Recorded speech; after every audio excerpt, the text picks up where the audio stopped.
Olá, muito boa noite a você. Eu sou Adalberto Piotto e seja bem-vindo ao Cenário Econômico pela TV Brasil, com emissoras públicas de todo o país. Diretamente dos estúdios da B3, aqui no centro da cidade de São Paulo, vamos aos destaques do programa de hoje, com o dólar ainda nas alturas. O destaque é exatamente que o Banco Central vendeu dólares ao mercado hoje.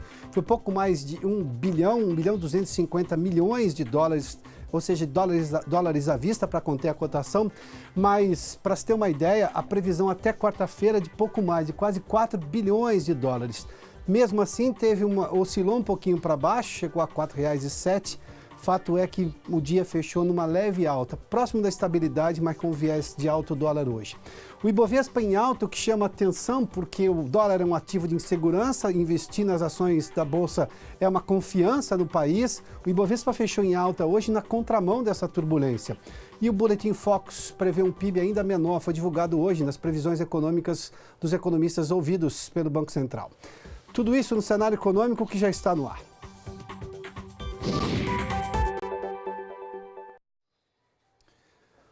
O Banco Central vendeu hoje 1 bilhão 250 milhões de dólares num que se chama de leilão em linha, ou seja, o Banco Central coloca dinheiro novo no mercado, ou seja, dólares à vista no mercado, com a promessa de recompra disso. A recompra deve acontecer em janeiro do ano que vem. Com isso, dada essa demanda alta do dólar neste momento, o dólar sobe porque eu tenho mais demanda do que oferta, o Banco Central coloca esse dinheiro novo no mercado. As razões disso tudo a gente já explica daqui a pouquinho, mas enfim, dada essa oferta maior, o Banco Central tenta conter esse valor da moeda americana. Fato é que isso resolveu em boa parte do dia. No começo do dia, o dólar chegou a ter uma cotação de R$ 4,07. Nós estamos falando essa foi a mínima do dia hoje. Chegou a máxima de R$ 4,12 e terminou com uma leve alta e ainda em R$ 4,10. Vamos dar uma olhadinha na cotação do dólar, está aqui, olha, R$ 4,10. Eu falei próximo da estabilidade porque nós estamos falando aí de uma alta hoje de 0,07%. Ou seja, se a gente olhar para essa operação do Banco Central, o Banco Central não diz claramente se isso foi exatamente uma intenção de intervir no mercado de câmbio, porque a expressão intervenção não é muito bem vista na economia liberal que se pretende nesse momento com esse governo. O Banco Central também não gosta da expressão, mas fato é assim que colocou esse valor e já anunciou, ainda na sexta-feira, que colocaria esse valor. Ou seja, o aviso foi geral e restrito para todo mundo saber que o Banco Central interviria, ou seja, colocaria dinheiro no câmbio a mais, dólar à vista. Nós estamos falando de dólares à vista. A máxima hoje foi de 4,11. Na verdade, em alguns lugares a gente viu uma cotação de 4,12, a mínima foi de 4,8, também a gente viu 4,7 em algumas outras cotações, porque isso pode variar, mas a gente vê aqui que o dólar oscilou bastante hoje. Agora, por outro lado, normalmente quando o dólar sobe, o Ibovespa cai. Porque a leitura clara da economia é, se eu compro muito dólar, o investidor tira o dinheiro, por exemplo, de ações do Ibovespa e compra o dólar, é porque eu estou me sentindo inseguro. A lógica da insegurança, você busca um ativo que você tem no mundo inteiro, que é a venda de dólar. Então, se compra mais dólares. Mas quando e aí, claro, eu tiraria dinheiro da Bolsa, mas a Bolsa subiu hoje. Claro que ela caiu bastante, se apresentou em várias ações uma oportunidade de mercado, e se é uma oportunidade de mercado é porque você imagina que essas empresas vão recuperar o valor dela e você está comprando mais baixo. É uma oportunidade do ponto de vista de você comprar na baixa para vender só lá na frente na alta ou ter dividendos lá na frente. Mas nunca acontece, quando acontece tem uma normalidade. O dólar em alta e Bovespa em alta realmente geram uma incongruência nessa lógica do mercado financeiro. E para entender esse Bovespa de hoje, além dessa questão de que caiu muito na semana passada, e sim é uma oportunidade de compra para quem quer comprar ações de empresas que são sólidas, que têm capacidade de lucrar muito no curto espaço de tempo, ou mesmo no longo prazo, tem um outro detalhe.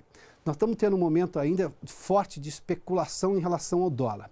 É simples de explicar porque muita gente lá atrás comprou um dólar a 3,88, a 3,89, 3,90. Até ali se justificava uma procura pelo dólar porque a gente tinha naquele momento uma turbulência internacional com a guerra comercial entre os Estados Unidos e a China. O momento da guerra ainda continua, a China não está cedendo muito aos Estados Unidos, mas tudo isso está no linguajar econômico precificado. Esse movimento já estava justificado lá. Durante a eleição do ano passado, e eu fiz menção na sexta-feira aqui que o dólar já partiu de um patamar muito alto, você também tinha as inseguranças em relação qual seria a proposta vencedora nas eleições, a proposta econômica, o que faria e o que pensaria o novo governo. Tivemos também o início de mandato com as turbulências que até foram um pouco acima do normal entre o novo governo e o Congresso, mas tudo isso justificava a subida do dólar até os R$ 3,90. De lá para cá teve muita especulação. Até porque, se você olhar claramente, a reforma da Previdência, que foi responsável por muito dessa subida do dólar recentemente, ou seja, das idas e vindas entre as posições do governo e, claro, com relação à articulação e o Congresso, tudo isso já passou. Na semana passada, a reforma da Previdência continuou como estava exatamente previsto. Nós terminamos a semana com o presidente da Câmara, Rodrigo Maia, que é o grande articulador da reforma da Previdência no Congresso, e o ministro da Economia, Paulo Guedes, no Rio de Janeiro, juntos falando a favor da reforma da Previdência. A comissão especial que analisa a reforma da Previdência está fazendo um andamento. E está dizendo, inclusive, que o Congresso vai assumir posições porque vê exatamente a importância e a necessidade para as contas públicas da reforma da Previdência. Ou seja, não dá para colocar na conta de articulação, desarticulação. Dá para apostar, sim, em ruído político para explicar o porquê que, alimentando esse tipo de ruído político, você mantém um dólar bem alto. Ou seja, gente que está comprada em dólar, e isso em economia significa gente que comprou muito dólar e está com o dólar que comprou baixo e agora se valorizou demais, essa gente, pelo jogo do mercado, não quer que o dólar baixe porque ele vai perder dinheiro, embora já tenha ganhado muito. E, obviamente, eu tenho uma queda de braço entre o mercado comprado e quem precisa de dólar, além do Banco Central, que está tentando reduzir um pouco isso, porque, claro, o Brasil é um país inserido internacionalmente e precisa de muita matéria-prima que vem de fora. Alguns produtos nós não produzimos aqui, alguns têm competitividade maior. A indústria química, por exemplo, do Brasil precisa de muita coisa, muito insumo que vem de fora e essa gente, claro, está querendo puxar esse dólar para um patamar mais realista, porque a economia brasileira não é para um dólar desse valor de R$ 4,10 conforme foi fechado hoje.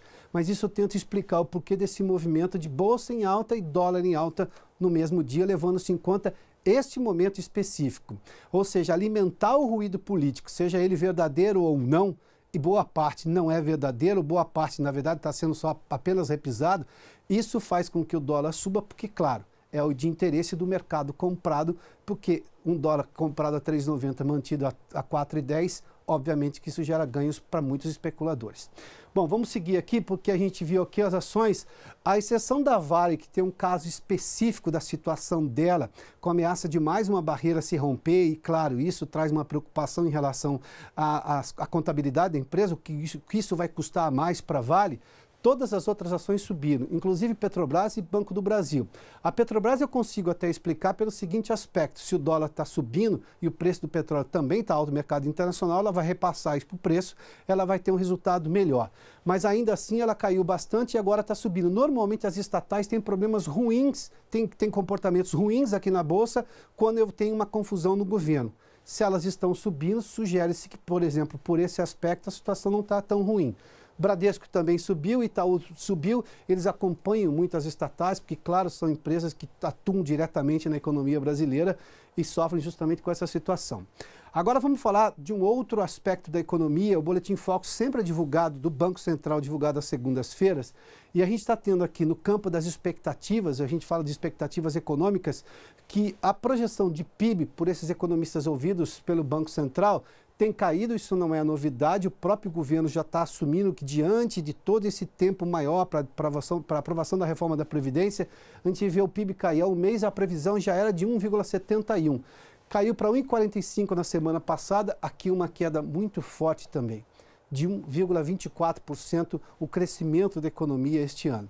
A produção industrial acompanha o mesmo sentido, 1,70 ao mês, 1,70 uma semana, e agora caiu para pouco menos de 1,5%, 1,47%. E o câmbio, que permanecia há muito tempo em 3,75, pela primeira semana nos últimos dias, nas últimas semanas, agora tem uma previsão de 3,80, levando-se em conta essa última realidade. Tudo isso pode mudar? A previsão de inflação continua a mesma da semana passada, 4,11%.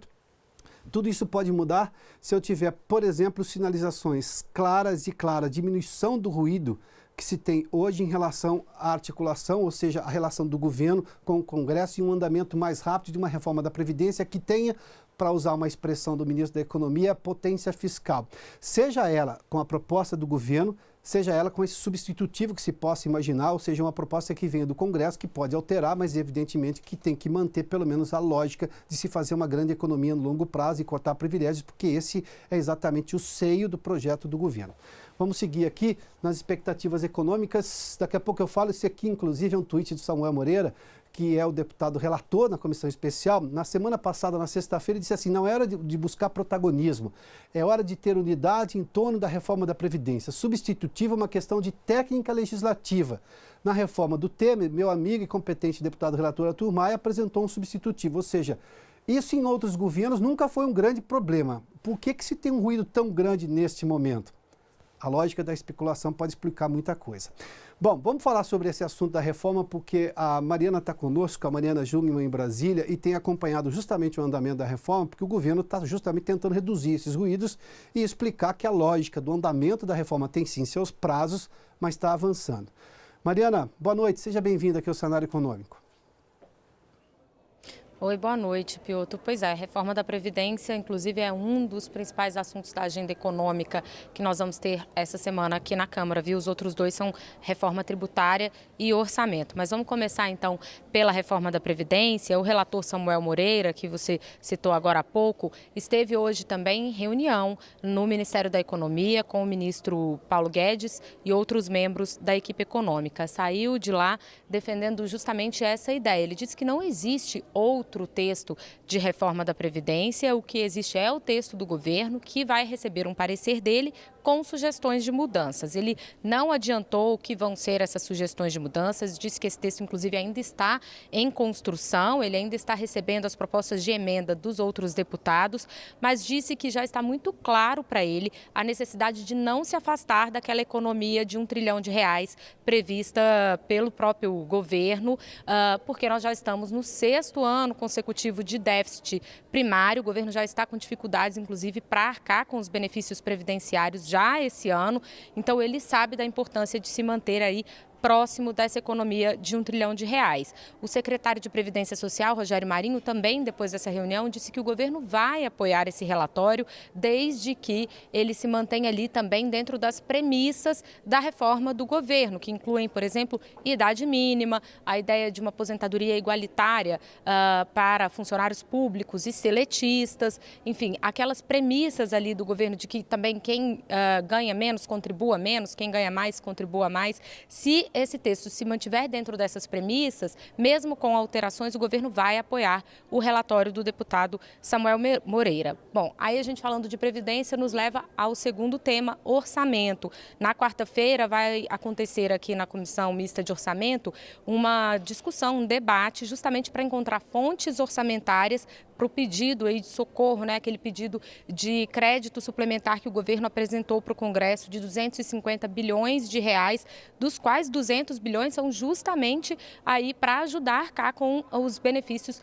previdenciários que o governo já está tendo dificuldade agora. E o ministro da Educação vai voltar aqui à Câmara também para a Comissão de Educação para falar sobre aquele contingenciamento de 30% dos recursos não obrigatórios das universidades públicas federais. Bom, aí, por fim, então, a gente tem também reforma tributária, que deve ser votada na Comissão de Constituição e Justiça na quarta-feira. Esse, sim, é um texto do Congresso, um texto aqui, originário aqui da Câmara. Hoje, o presidente Jair Bolsonaro disse que a proposta do governo para a reforma tributária vai ser enviada ao Congresso tão logo a reforma da Previdência seja concluída. E aí a gente já sabe que as lideranças do governo aqui na Câmara pretendem fazer uma costura do texto do governo com esse que vai ser votado na CCJ na quarta-feira para emendar os dois e aproveitar essa tramitação. Piotr.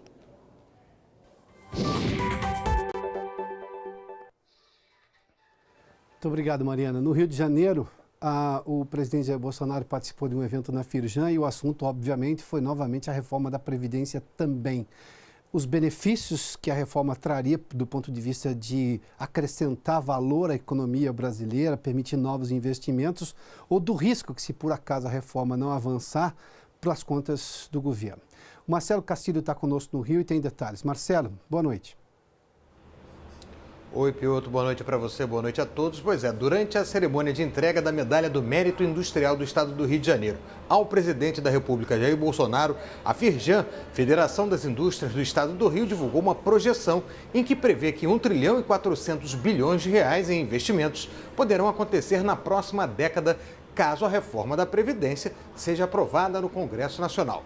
O estudo da Firjan aponta que desse montante, 655 bilhões de reais viriam em investimentos públicos e 729 bilhões em investimentos privados. Mas isso se ocorrer a mudança na situação das contas públicas e da confiança do setor privado. O presidente da Firjan, Eduardo Eugênio Gouveia Vieira, disse que além da melhora do déficit público, a reforma vai promover a retomada da confiança e estimular a atividade econômica, além de reduzir os juros e a inflação. Ainda segundo o presidente da Firjan, o presidente Bolsonaro foi homenageado com a Medalha do Mérito Industrial do Estado, dada desde 1965, é bom dizer, por ter editado o MP da Liberdade Econômica para medidas que desburocratizam os investimentos.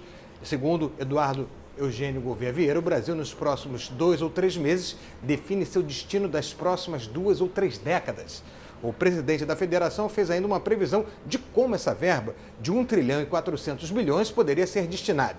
Segundo ele, 770 bilhões para a habitação, 221 bilhões para o saneamento, 95 bilhões para a segurança, 130 bilhões na área da saúde, 33 bilhões na educação e 135 bilhões para finalizar obras que se encontram paralisadas. Por sua vez, o presidente Jair Bolsonaro disse que o governo federal convive já com a falta de dinheiro. Para ele, a reforma da Previdência vai eliminar privilégios e evitar que o INSS quebre. De acordo com o presidente, se a reforma da Previdência não for aprovada em no máximo 5 anos, não haverá recursos para o pagamento de servidores na ativa. Ou seja, até 2024, a União vai ter dificuldade para pagar o funcionalismo público. Piotr.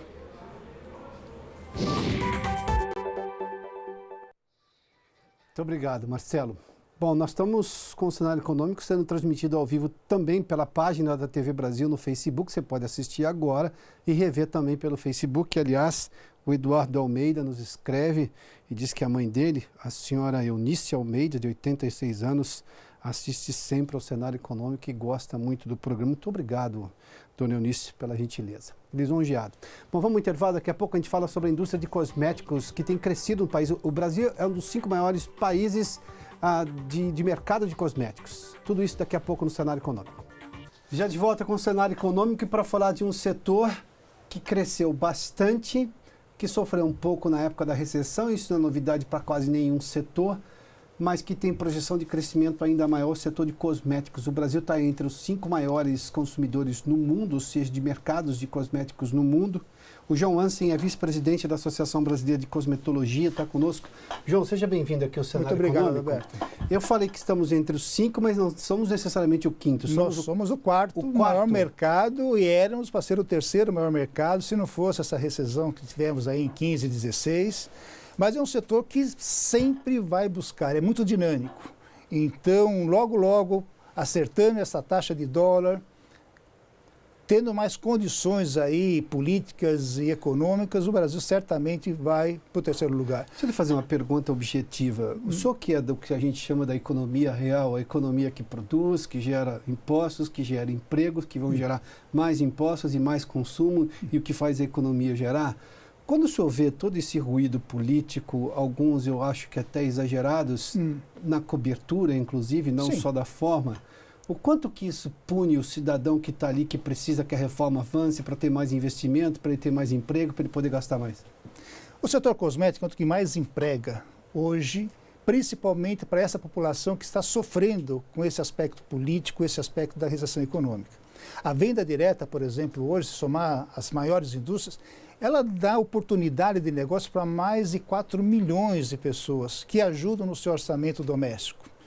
E todo esse movimento hoje, que eu acho que nós deveríamos pensar no Brasil e não no aspecto político que nós estamos vivendo hoje, na ideologia, acaba impactando de uma forma que o pessoal fica com medo de gastar. Mas ninguém sai para procurar um emprego que não tenha usado, que não use um produto cosmético. E a indústria trabalha fortemente para poder entregar essa necessidade de produto que o consumidor quer. Isso vai da classe CD até a classe AA, que não sente os impactos disso. Então a gente vê, estamos organizando uma feira e um congresso essa semana, começou hoje, na verdade, aonde vão mais de 16 mil pessoas visitar uma feira em busca de novas tecnologias, de novas ideias, de novas embalagens, para poder estar oferecendo para esse consumidor que está ávido para consumir e precisa consumir. Ao mesmo tempo, dólar crescendo, impacto nos custos dos insumos, que uma grande parte são especialidades que nós importamos de fora. Temos os nossos commodities aqui, mas também impactado pelo preço do petróleo.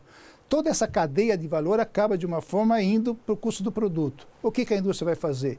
Como maximizar o seu asset, maximizar a sua lucratividade, não impactando em qualidade de produto, mas buscando formas mais acessíveis de precificar um produto com uma fórmula mais razoável, com uma embalagem mais razoável para o consumidor poder ter acesso. Ou seja, eu tenho que adaptar o produto para manter a oferta ao consumidor, apesar desse momento turbulento econômico, de perda de poder de compra e das pessoas ainda não empregadas. Quando você fala do setor cosmético, você está falando de diferentes níveis de população que consome.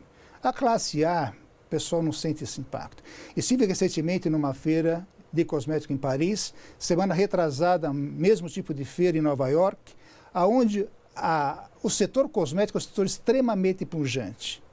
Tá? O Brasil vive um momento particular. Veja, nos anos 80, quando tínhamos aquele alto nível de inflação de 80%, 90% ao mês, uma venda direta para precificar os produtos no catálogo com 2 meses de antecedência era uma loucura. Claro. E nós sobrevivemos e nós crescíamos. Eu acho que o momento agora é muito mais político, né, e de ideologia do que propriamente dito do mercado que fica aí com receio de investir.